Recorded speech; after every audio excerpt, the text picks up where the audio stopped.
Hey everybody, it's Allie, and welcome to our YNR chat for Sunday, December 16th, 2012. I just want to start out by saying a quick hello to all of my new subscribers. It seems like a lot of new people have been checking out my YNR chat lately. I think it's mostly because YouTube has gone through and banished all of the recent YNR episodes. So a lot of people who either don't like watching it on CBS.com like me because the player at CBS.com is awful. I get tired of watching the same 5 commercials over and over again. People who don't want to watch it on CBS.com turn to YouTube to watch it commercial free. There are some awesome folks that just post the show there. And also there are a lot of people in Australia and other parts of the world that are something crazy like 6 months behind on YNR. So to get the current episodes, they're going to YouTube, and YouTube every year does a sweep of all of the YNR videos. They just remove them and shut down all of the channels that have been posting them. It happened last year. It's happening right now. I really think that the people who are posting them will be back posting them toward the end of the month, if not the beginning of next year. But for now, there's a lot of people who are not able to watch the show, and so I think that they're kind of maybe looking for some recaps. So I'm gonna do my best to recap the show in as much detail as possible. Also wanted to mention that YNR was preempted on Friday, so we pretty much only have Monday through Thursday's show to talk about. It's my understanding that Canada is going to rerun the episode that would have, the US is going to rerun the episode that would have aired on Friday on Monday, so we'll get new shows starting on Monday. Canada, I think on Monday they're going to rerun Thursday's episode, so they're going to get a little bit of a duplicate there. So in Canada, I think you'll have one more day to wait, but you guys are always ahead anyway, so you'll have to deal with it for just one day. Alright, let's get started. So it's a brand new day in Genoa City. There is an important business meeting, and Jack is nowhere to be found. Not only has Jack been doubling up on his pain medication, which he obtained illegally, but he's also been mixing this pain medication with alcohol. Brilliant idea.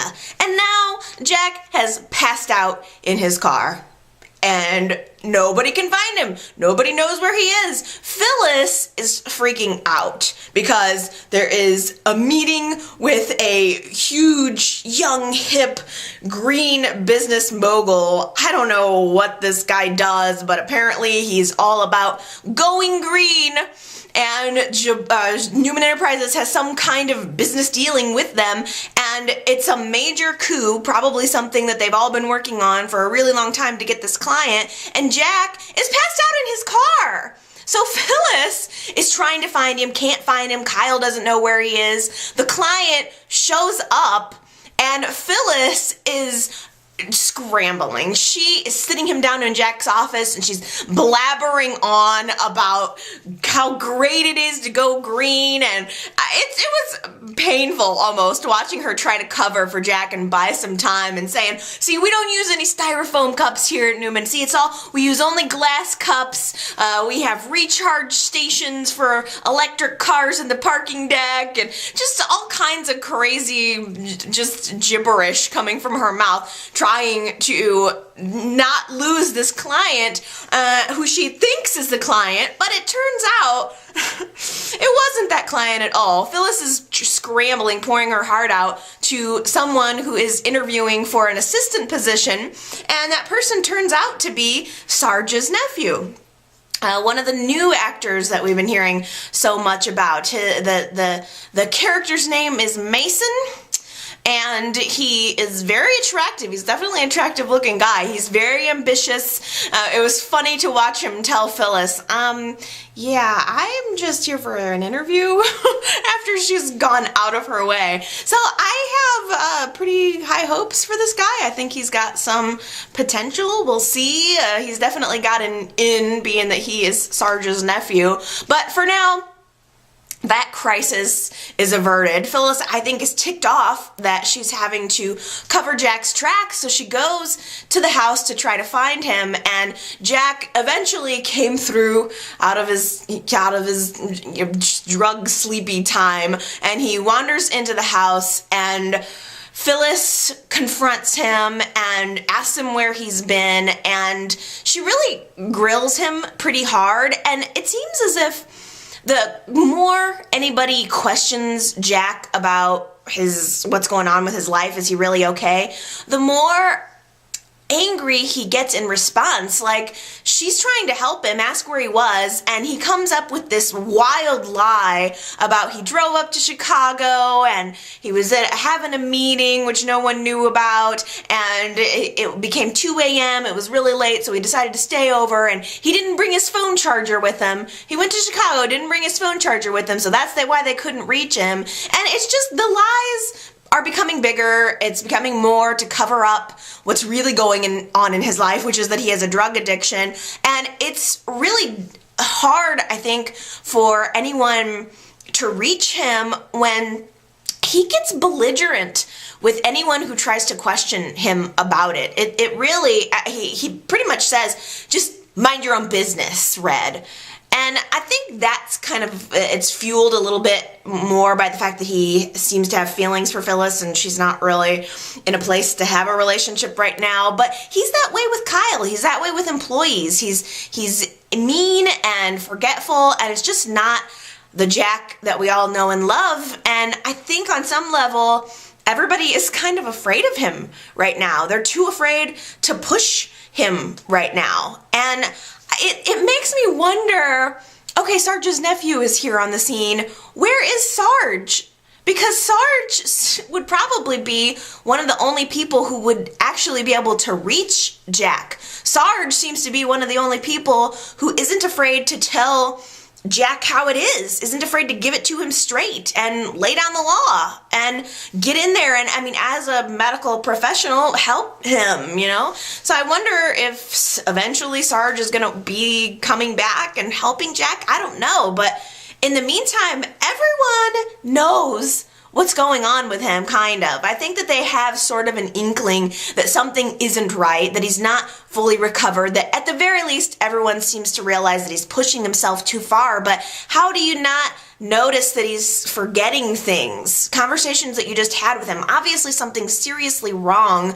Even Adam tried to have a talk with Jack. There was a really good scene at the new restaurant this week just between Jack and Adam, where Adam actually tried to tell Jack that Victor is on to him about the whole prescription drug thing. Adam walks up, sees Jack having a drink while everybody knows he's on pain medication, and Adam says, you shouldn't be mixing alcohol with painkillers. You're basically giving Victor fuel to get you out of here. And in a way, I wonder if Adam knew that probably Jack's feud with Victor might be the only thing that could help him get himself back on track. Well, if what I'm doing is help giving Victor fuel, then I'm not going to do it anymore. And that would have been the hope that maybe that would have kicked Jack in the butt.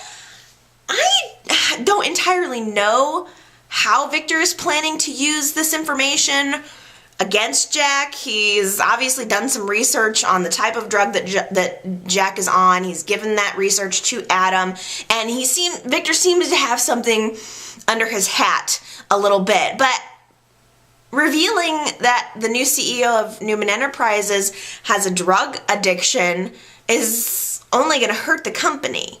And I assume that Victor and everyone else in the Newman family still has stock in the company. So I don't know how Victor thinks that that's going to help him. Maybe he's just grasping at straws.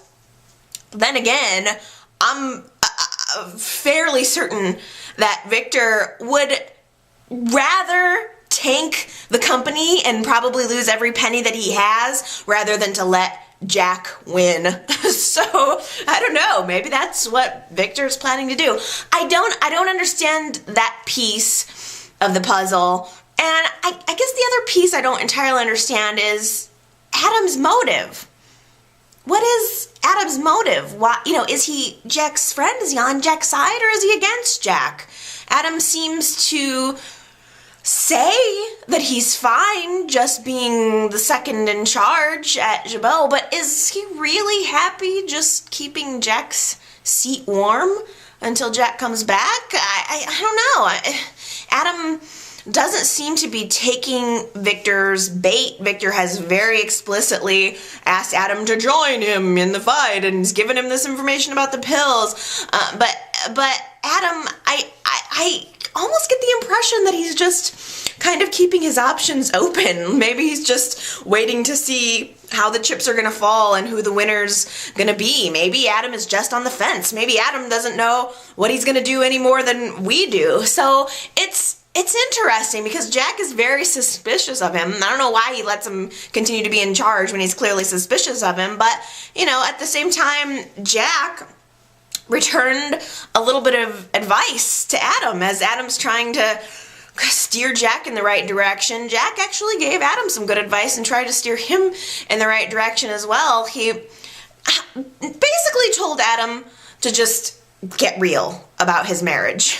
It was very forward of Jack to make this assumption on Adam's personal life, but that's exactly what Adam was doing in return. Like, everyone can see that helping Sharon has come at the expense of Adam's marriage. I mean, Jack has been in a drug haze for weeks, and he can see that Adam is destroying his marriage. So it's clear, and I thought Jack had a really good line and a really insightful line that he said to Adam, and it was something like, if you go on pretending that Chelsea is your one and only, then you're not the new and improved Adam that you want us to believe that you are.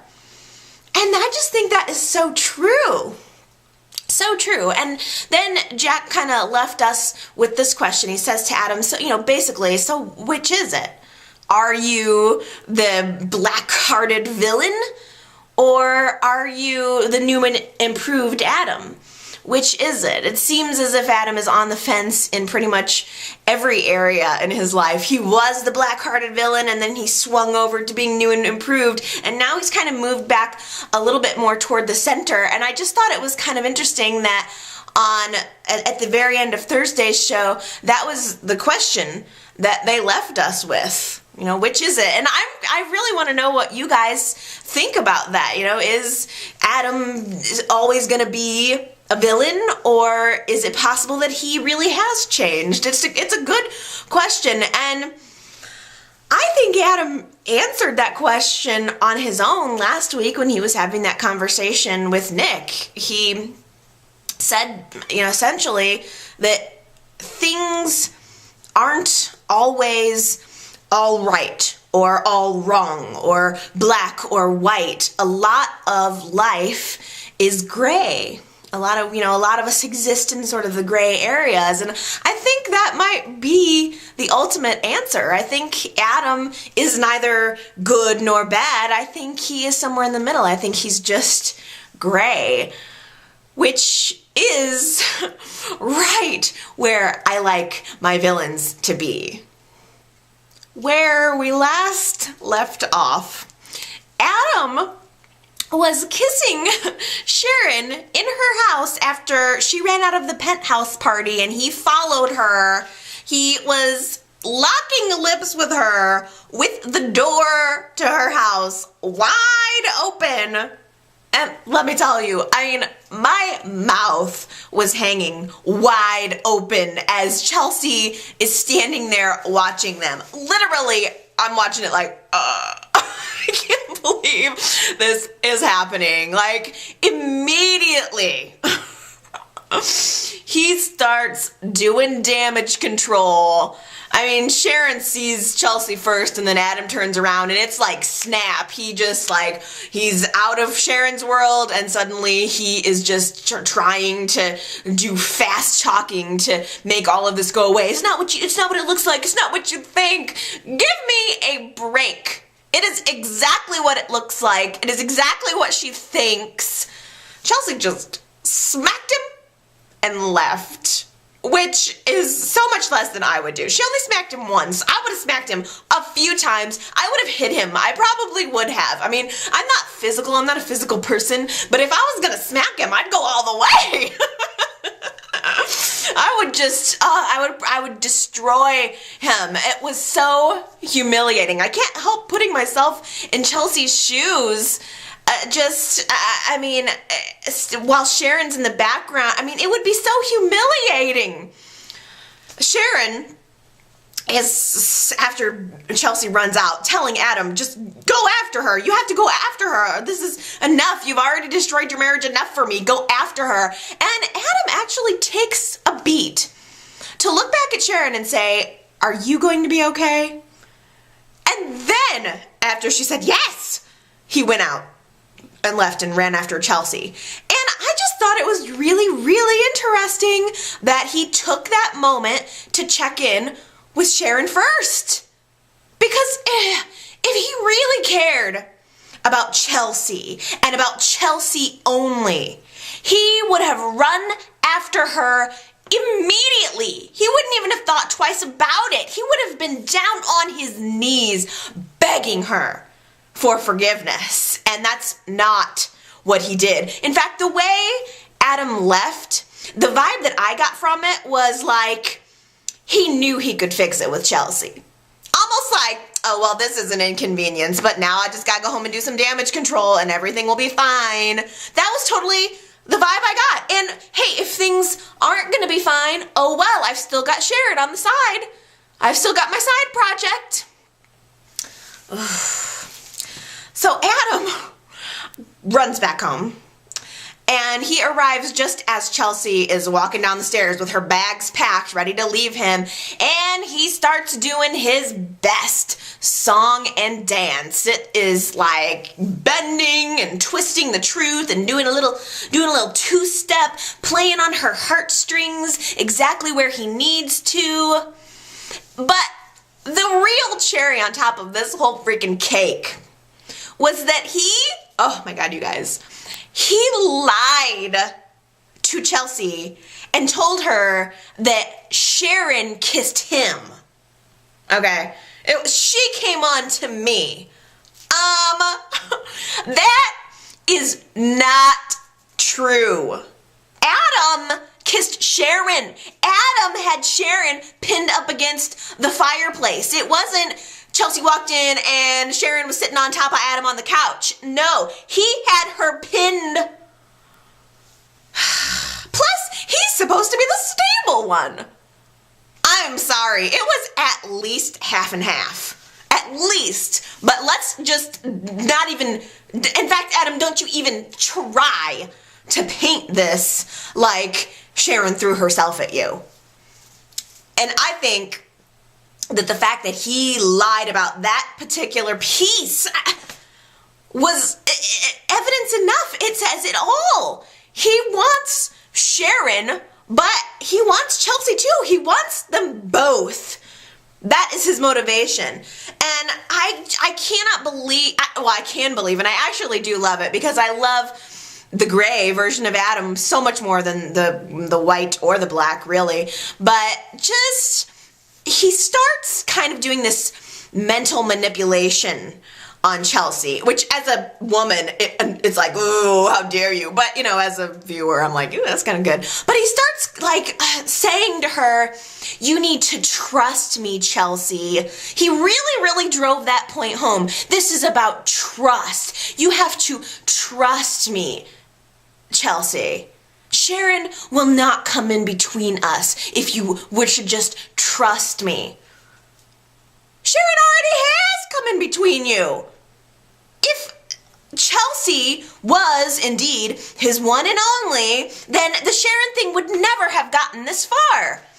Oh, and I can't believe she's so in love with him that I don't think she sees it. And it just seems like Chelsea should be smarter than that. I've never been a huge fan of her character, but I mean, for crying out loud, she's so blinded by him. She's supposed to be his equal. She was supposed to be someone who was as manipulative as him, and yet she doesn't see through his crap. That doesn't make any sense to me.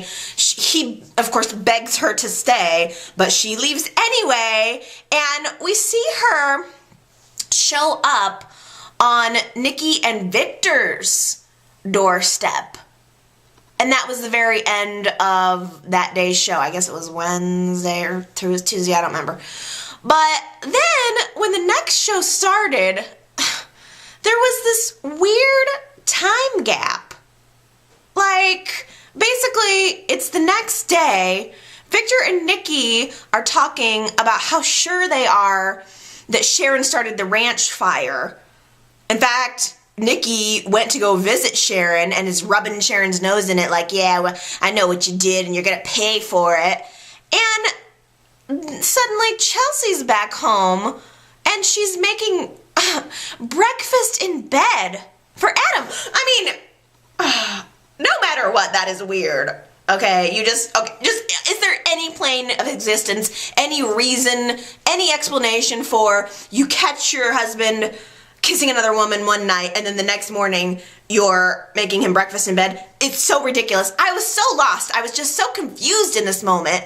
And clearly, Chelsea went to Nikki and Victor and told them that Sharon started the ranch fire, but Y&R, for some freaking reason, chose not to show us that scene. I don't understand that at all. Why would Y&R not show us that scene? I cannot understand why they would just skip that. Like, if the point was to leave a little ambiguity, you know, in our minds, maybe, you know, oh, well, did Chelsea do it? I don't know. Maybe she could have, she couldn't have not. I could see that if that was the point. But Sharon figures out that it had to be Chelsea after Nikki comes and visits her. Then, of course, Sharon tells Adam, hey, I think your wife clearly had retribution and went, for the kiss and went and told Nikki and Victor. Adam confronts Chelsea and she totally confesses it. So it's not some question. There's not even a question. She went to Nikki and Victor. I don't know why they would not show us that scene. I want to know. I wanted to see the scene where Nikki and Victor find out for sure that Sharon did this to them. I wanted to see Chelsea's betrayal, quote unquote, of Adam. I wanted to see Nikki and Victor's reaction, and I'm very, very annoyed that they did not show that, and I cannot imagine why.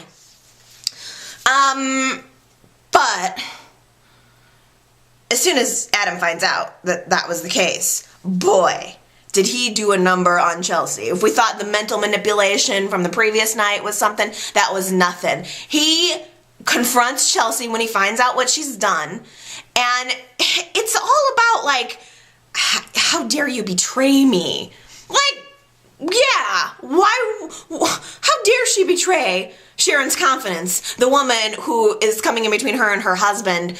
How can Adam sees this as a betrayal, which is totally ridiculous. He tells her that she didn't have trust in him. It's all about trust. She didn't have the trust in him. She didn't have the faith in him. And so that's why their relationship is suffering. Why would she trust you?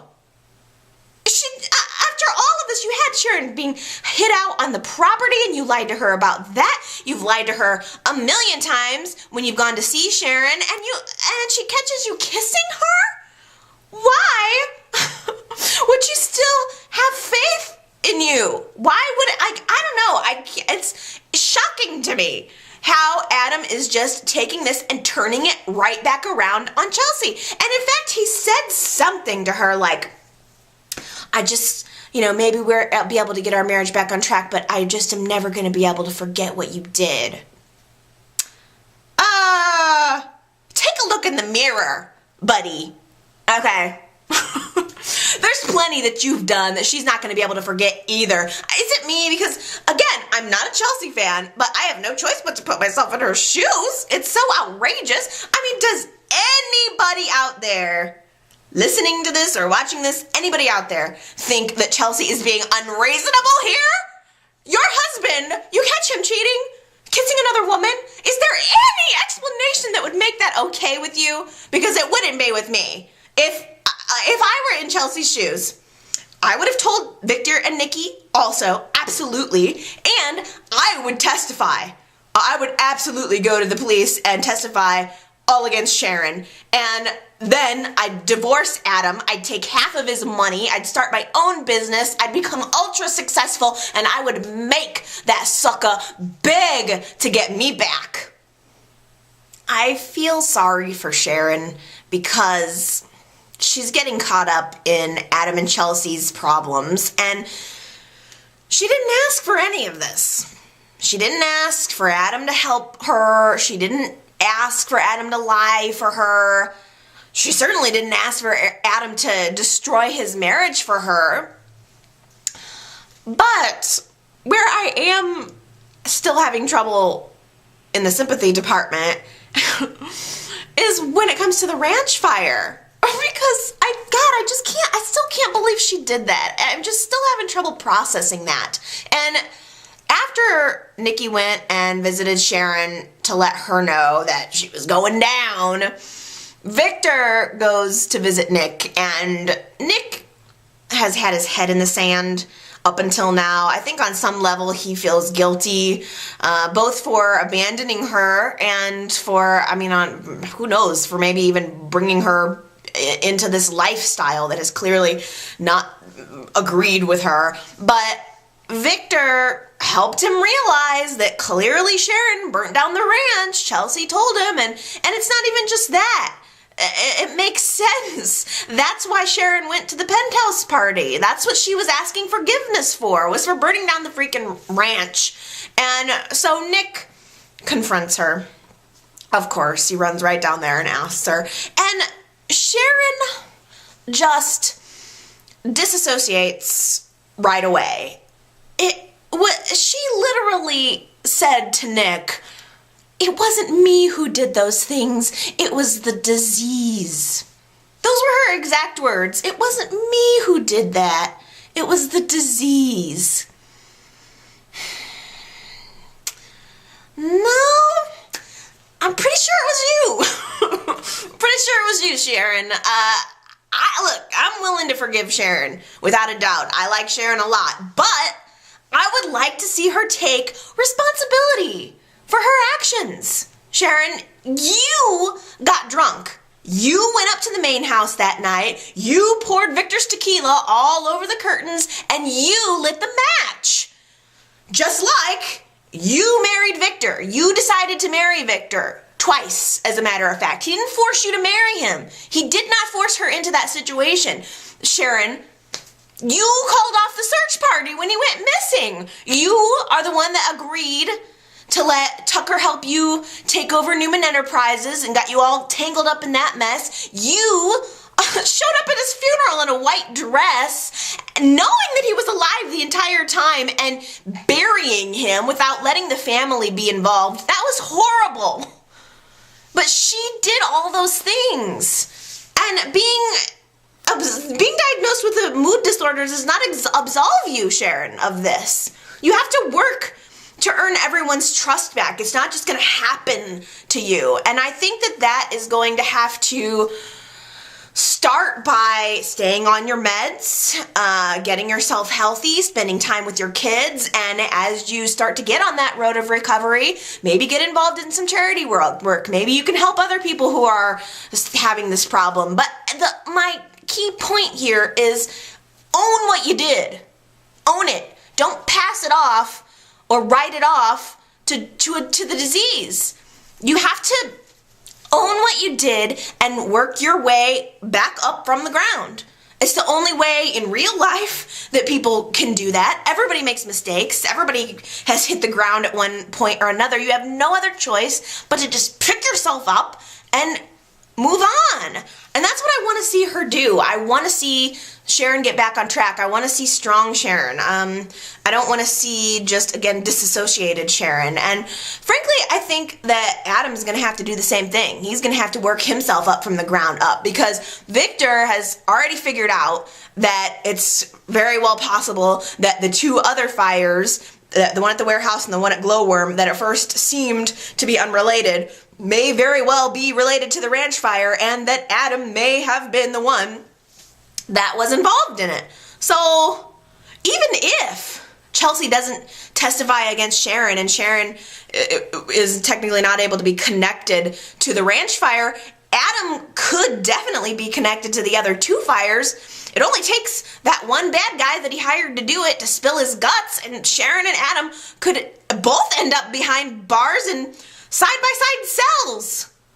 Chelsea only has one friend in the world right now, and that's Chloe, which I buy. I buy that Chelsea has no friends in this town, but since when did Chelsea become Chloe's only friend?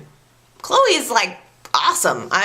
Chloe is totally connected. She must have tons of friends. She's like huge into the magazine and fashion industry. Chloe strikes me as the kind of girl who has her phone ringing off the hook, and now she has no friends. Oh well. Chelsea finally confides in Chloe this week completely, tells her everything she knows about Sharon and the fire, about Adam covering for it, everything. Chloe knows everything that Chelsea knows, and Chloe immediately wants to fix the problem for Chelsea. Chloe is a problem solver. I get it. So am I. If my friend comes to me and tells me that they're having a problem, I'm like, all right, let's see what we can do to fix it. But Chloe is being a little creepy about it. She told Chelsea that, like, we're gonna, this is what she said, we're gonna make Sharon go away.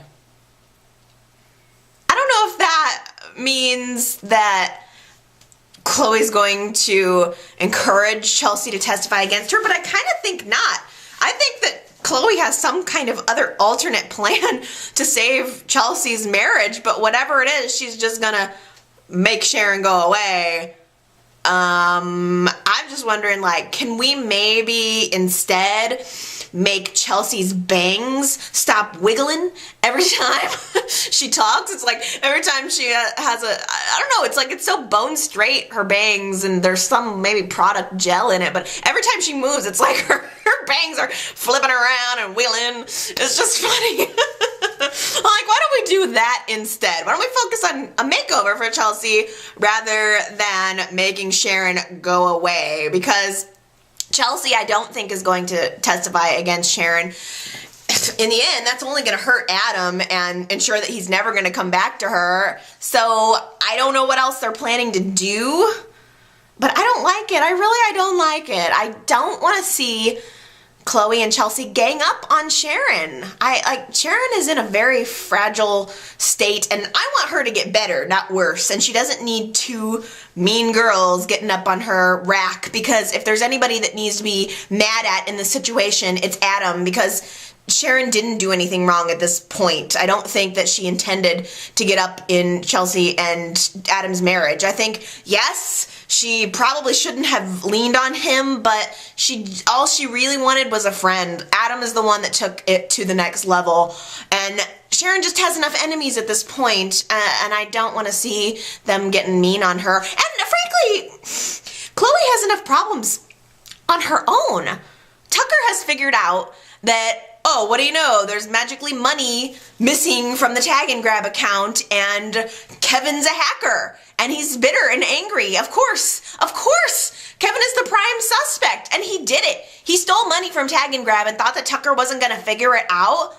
Tucker apparently went to Chloe, and Chloe approached Kevin, and naturally he lied to her about it. Oh no, of course not. Of course I didn't steal the money. What are you talking about? It slowly unravels, and he eventually admits it, and she tells him, you gotta put that money back. Put the money back.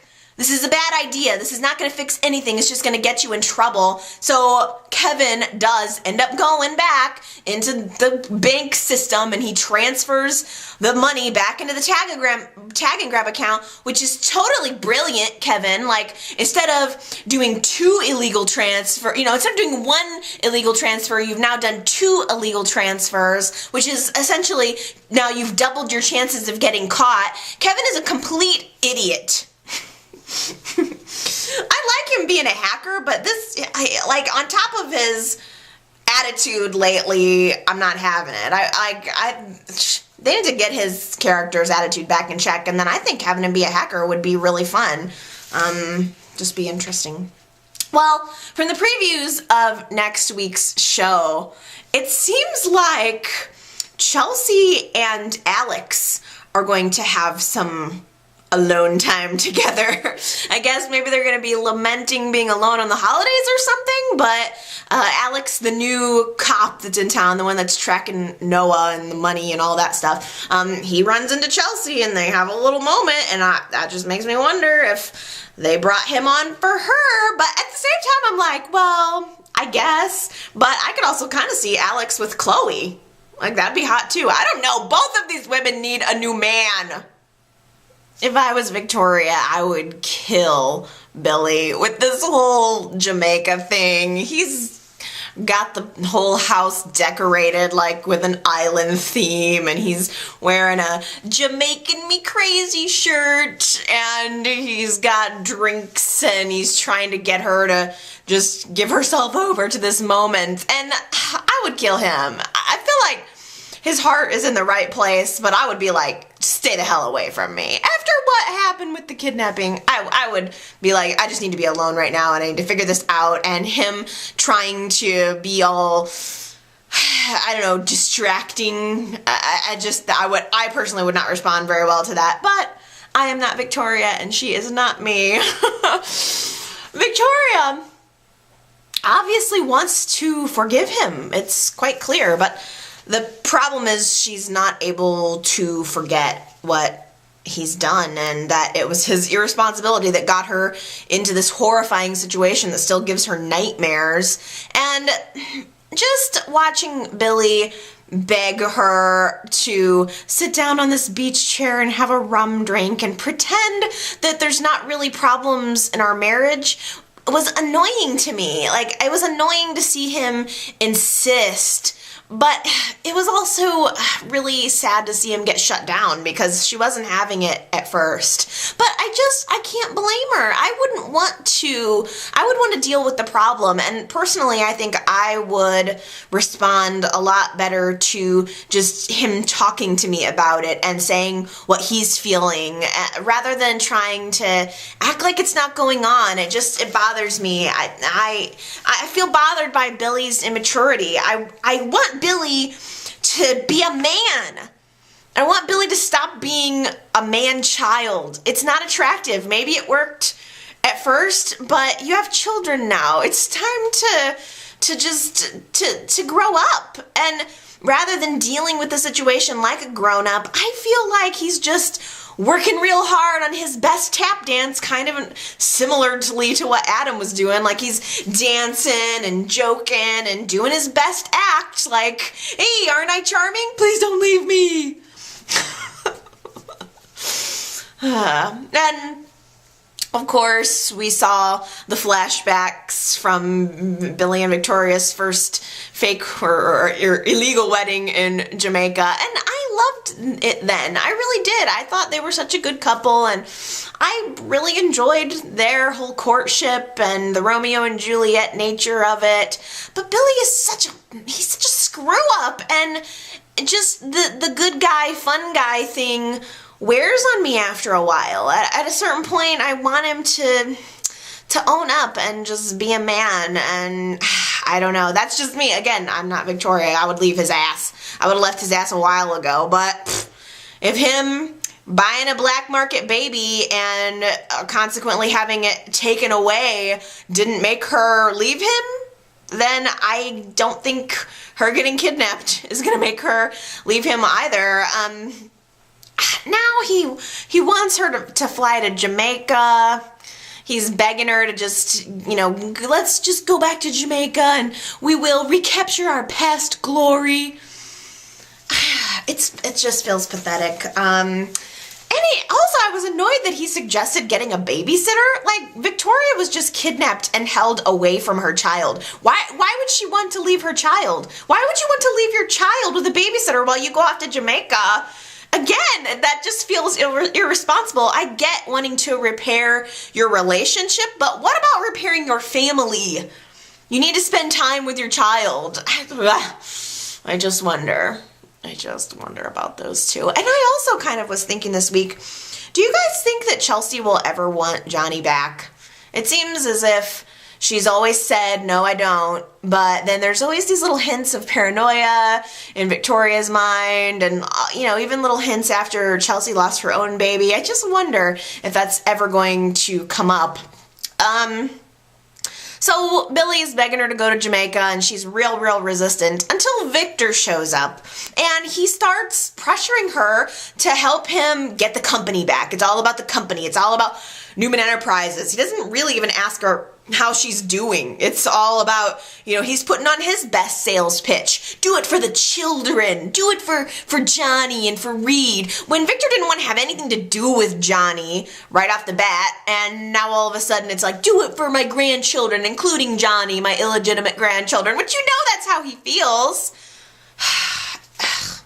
It was so insensitive of Victor to even bring this up right now. Why is he even bringing this up right now? I don't understand why Victor can't just get the company back himself. Why does he even need Victoria? He's the great and powerful Victor Newman. It's all a love test. And Victoria started shooting back at him, and she even said, I would never make my children prove their love to me. It's sick. It's sick that he does that. And I thought Victoria made a really good point that Newman Enterprises is the only thing that Victor has ever loved unconditionally.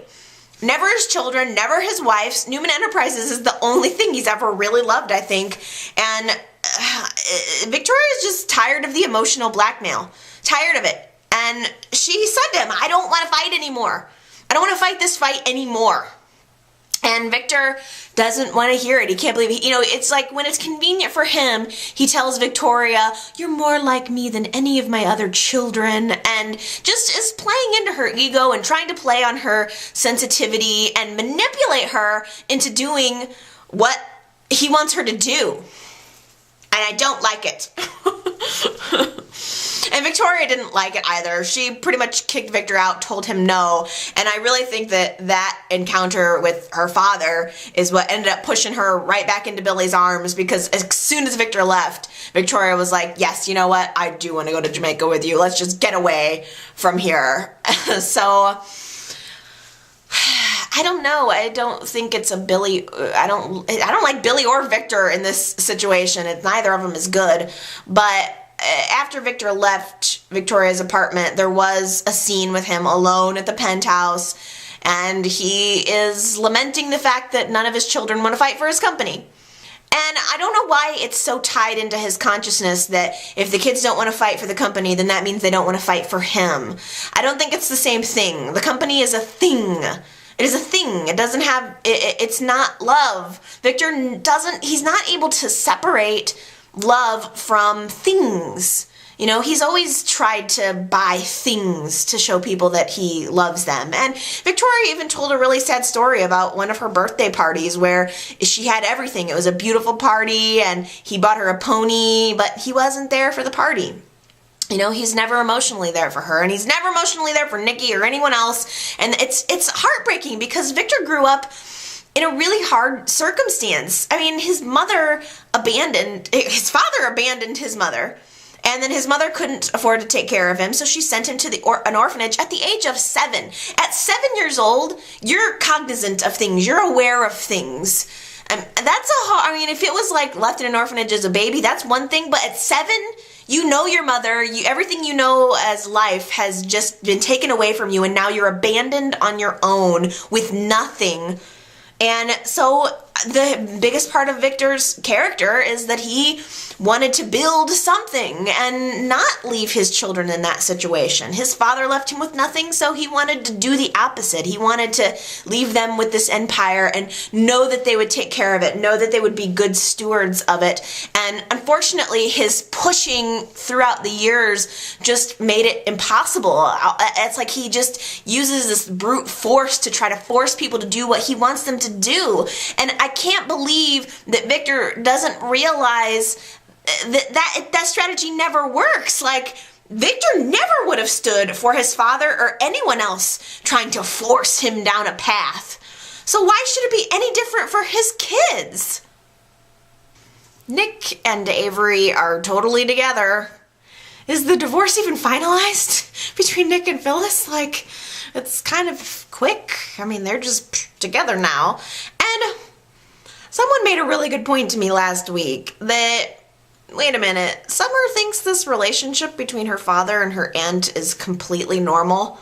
Because if my dad was sleeping with my aunt, I'd be upset about it. And I'm 32, not in high school. I would still be upset about it. So it's just weird. It seems like just within the past month or so, all of a sudden, Avery is like the mother that Summer would rather have. It just doesn't work that way. It just doesn't work that way. So this week, Summer, after the party, Summer is feeling really bad about what happened with Chelsea. She just feels like a horrible human being. So she goes to Avery to talk to her about it. And of course, Nick is there. And there was actually a really nice father-daughter talk that Avery was there for. But, like, I don't know, like, it was just nice.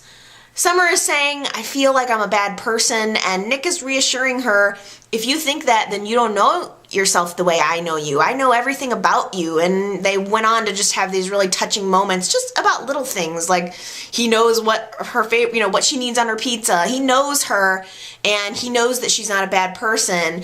And it just turned out to be such a really wonderful little moment showing that Nick is a dad who really cares. But the whole time I just kept thinking, she should be confiding this in her mom and dad, not just dad and mom's sister who dad is sleeping with. Like, Phyllis isn't just some side note in Summer's life. This is Summer's mother. She has been her mother for her whole life. And I don't know, it just seems like Summer has wanted Phyllis and Nick to be together forever. Every kid wants their parents to be, well, not every kid, but I'm sure a lot of kids want their parents to be together. And now it just seems like that's gone away. All of a sudden, Summer doesn't feel that way. She wants Phyllis out of her life and Avery in it. And it's weird because, does anybody really feel that way? Because Phyllis isn't that bad. Phyllis didn't beat Summer or murder someone. I mean, Phyllis is Phyllis, but she's not a horrible, vile person. There's no reason, like, Summer doesn't have it bad. So I feel like deep down, she has to love her mother. She's just going through all this teenage angst. And it's just weird the way she's latched on to Avery. I mean, it's good, I guess, that she's able to talk to someone because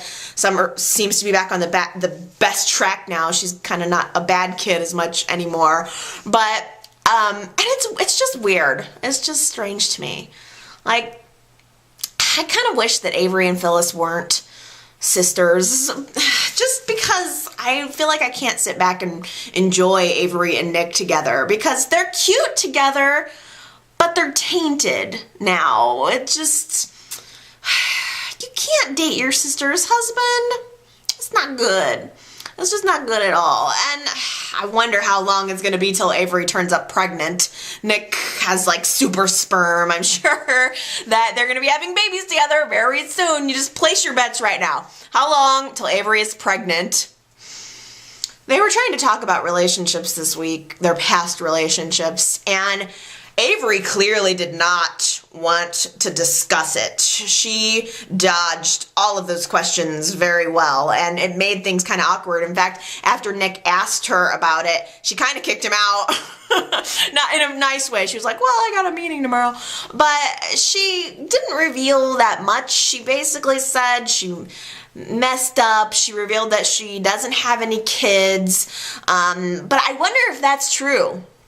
I wonder if she doesn't have kids, because there's some secrets here, and I don't know what they are. She ended up revealing that she was married at one point and that she cheated on her husband. Pfft, big deal. Nick has cheated on every woman he's ever been with. But I guess it's worse because whoever this guy is that she was married to, he died in Afghanistan. Like, could they even make it any worse? You know, like, not only did she cheat on him, but he's dead in Afghanistan. Like, just trying to make it the worst possible case scenario. But I wonder if that's a lie. I wonder if he's not dead. There's just, Avery's being awfully shady about this whole thing. There are things that she does not want anyone to know, and I sincerely doubt that just an affair and her husband died is it. There's more. There's more to the story that she doesn't want us to know.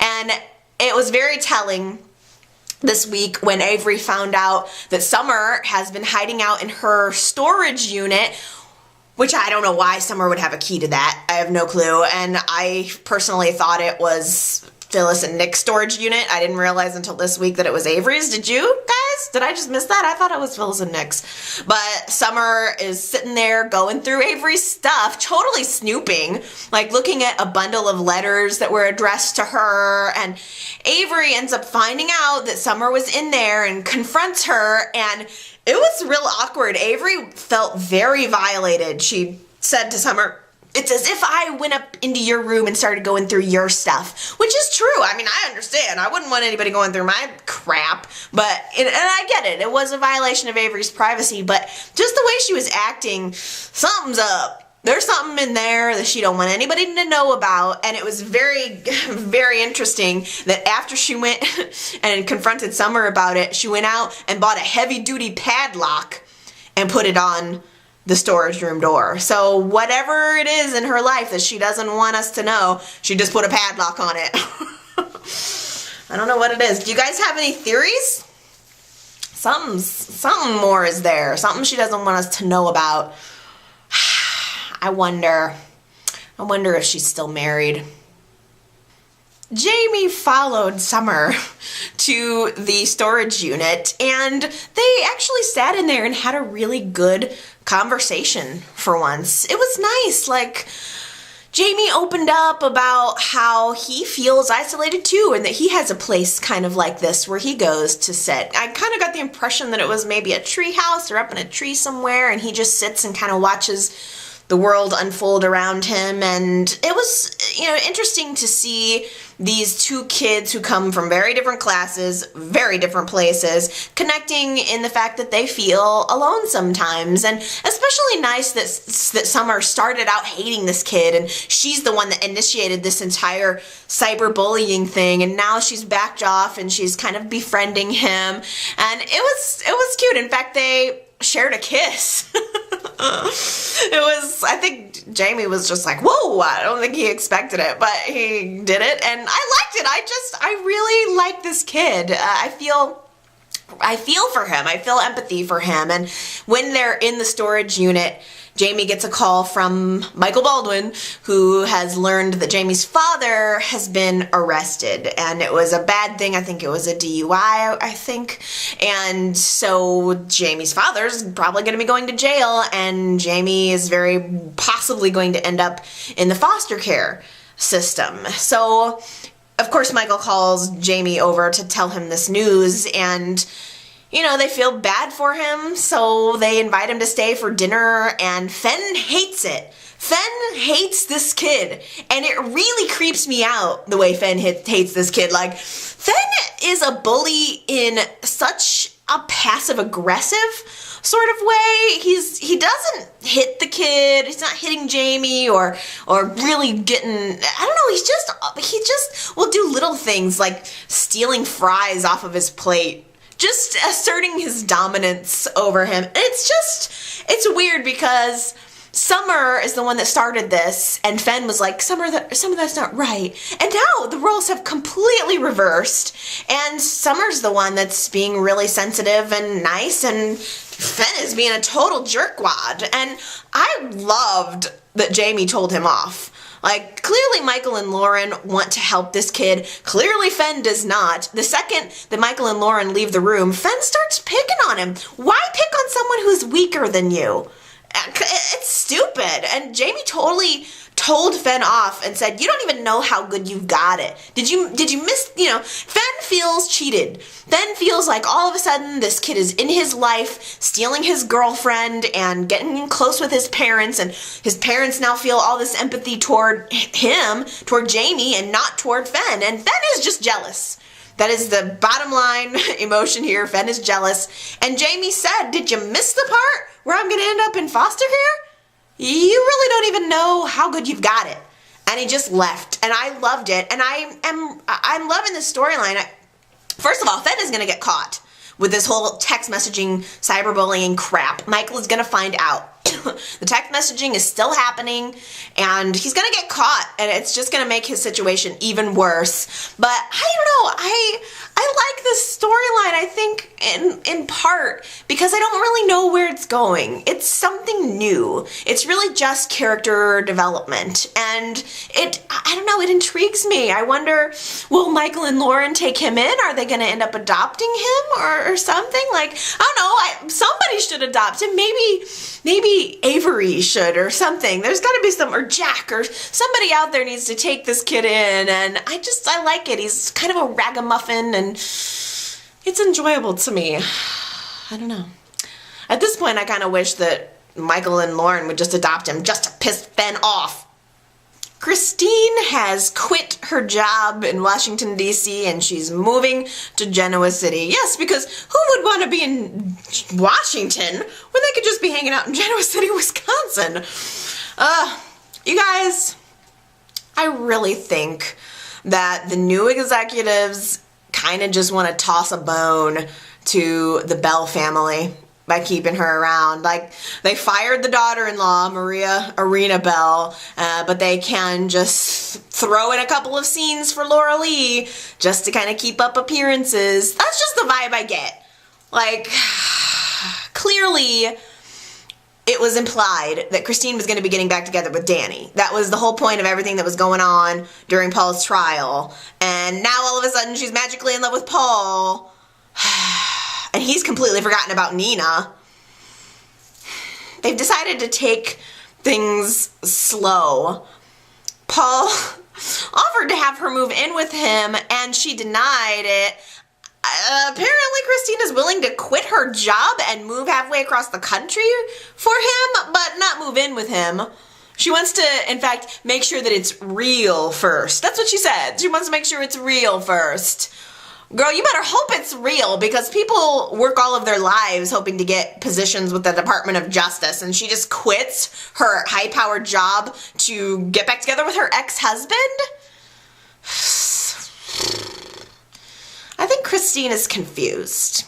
I think Christine's life did not turn out the way that she expected it to. Probably the revelation that Phyllis was the one that did the hit and run maybe shook some things loose for her. I think that Christine always thought that she would have a family. I think she always assumed that she would have a family, and after things went south with her and Paul and never really worked out with Danny, she threw herself into her job and woke up 20 years later and realized that none of her real dreams actually ever came true. So, I mean, I see a lot of potential here as soon as I get over the implausibility and the annoyingness.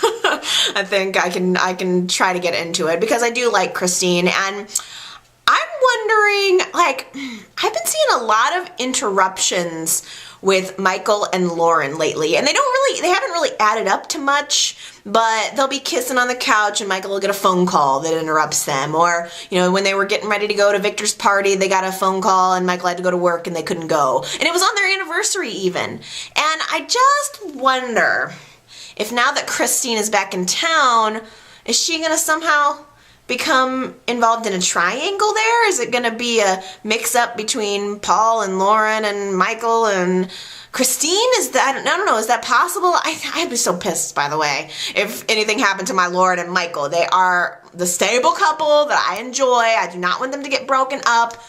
And I will be annoyed if that is the case. But I've also kind of been wondering, could Isabella be coming back? Because it would be a recast, of course. Ava Longoria will never come back to The Young and the Restless. But I would be okay with a recast. Just in the wake of Ricky's death, and Paul feeling guilty about this, and Christine being back in town, and the fact that Michael's on the scene, I just wonder if Ricky's mother, Isabella, could possibly, I think that there's definitely an opening. We saw all those shadowy figures hanging around at the crime scenes. Somebody was obviously trying to help set Paul up for this murder, for Ricky's murder. If it wasn't Ricky, then it would, I assume, have to be Isabella. It wouldn't have been Patty. And then there was flowers being sent to the grave. There was always kind of that indication that Isabella could be coming back. And of course, every week I Google Peter Port to see if there are any signs that he might be returning to YNR. Yes, I'm still talking about Ricky, because I don't know, I miss him so much. Like, I feel someday that fabulous freak will come back to us. I just know it. It's almost like the writers know that Jabot is not very exciting right now, so there's this weird story within a story happening. They're painting Neil as this stuffed shirt, and his family and everyone around him is trying to loosen him up. And last week, Devon came up with this idea to have Casual Friday to make Jabot a more exciting place. And then when Neil walks into the office, the next day, all of a sudden, everybody's kind of chilling out. Everybody's, Neil's in his suit, and everybody else is in jeans, and they're chilling in the lobby, and there's music playing, and Neil comes into the office where Devon and Lily and Leslie are all hanging out, and he acts like he's all mad at them. He's mad that Devon went ahead and instituted this policy, even though it's weird. What is Devon's position? Because I didn't get the impression that it was a high position, not enough to be instituting company-wide policies, but he did it anyway, and Neil comes in and acts like he is all mad about it. I think he had Lily and Devon crapping in their pants. They were really nervous because he was mad. He was like, do you know who the CEO of this company is? And it turned out he was just putting one over on him. All of a sudden he turns it and he's just like, I'm just kidding, it's cool. It was cute. It really was cute. Really, if anybody was going to be uptight about this change, it probably would have been Kane. Kane was the one that was missing from that scene. I think he would have been ticked off about the change just because Devon made the suggestion. It's not terribly interesting. Leslie checks back in on Neil later in the day just to make sure that he's relaxed enough. Just to make sure he's really imbibing this new atmosphere. And it was totally inappropriate. She walks up to him with the door open in the office and she starts trying to take off his tie. Basically undressing him and telling him, ordering him to unbutton his shirt so that he's more relaxed. Can you imagine if you walked by and you saw a new employee undressing your boss? A new employee taking off your boss's tie and he's unbuttoning his shirt. That is so inappropriate. Neil wants to be seen as the leader and he's just letting this happen. It was wrong. But the door should have been closed for that. But it was kind of like how Drew used to be the one that always loosened Neil up. This is very classic. This is kind of very much a kickback to where Neil's character has always been. It's always Neil's too stiff, so we gotta loosen him up, which was why his brother Malcolm was it was so compelling with Shamar Moore coming in and being this ladies' man, and he was all smooth and Neil was all straight. And it was just such a good, they were like doppelgangers of each other. But now it's like Leslie's trying to be the new Drew, and Drew did it better. I'm sorry, Drew did it better. And I don't know when I became such a Drew loyalist, because there were times when she was on the show that I was annoyed with her, but I still always loved her and Neil. And I don't know, I really thought that by getting rid of Harmony, that YNR's plan was to bring Drew back in. I just felt that. I could feel it. And I I like Leslie, but I liked Harmony better. I definitely liked Harmony better. Like, there was just something in Harmony's face. You know, she had a past. She had a story, and that interested me. And she was a little bit road-worn, and I could relate to that more than just someone who seems to be a pretty face. You know, there was some depth there. And I think that Christophe St. John deserves to have his character make sense. Like, his marriage to Sophia ended because he was so in love with Harmony, and now he never even thinks about her or talks about her. Neil has just never been satisfied with any woman besides Drew, so can somebody just make a call to Victoria Rowell and get this ball rolling already so we can get some excitement in here? Okay, you guys, that does it for me for this week. It's now your turn to tell me what you think about the show this week. So go ahead, leave me a comment. Tell me what you think. If you like this video, you can thumbs up. You can thumbs down if you don't like it. You can email me. You can follow me on Twitter, Facebook, whatever you want to do. If you are interested in telling me what you think about the show, please don't hesitate at all. I am really looking forward to seeing our Friday cliffhanger on Monday. I hate short weeks. I love my show. But I will absolutely be back next Sunday to chat with you again about it. So everybody, have a good week. Hang in there, and we will talk again soon. Bye.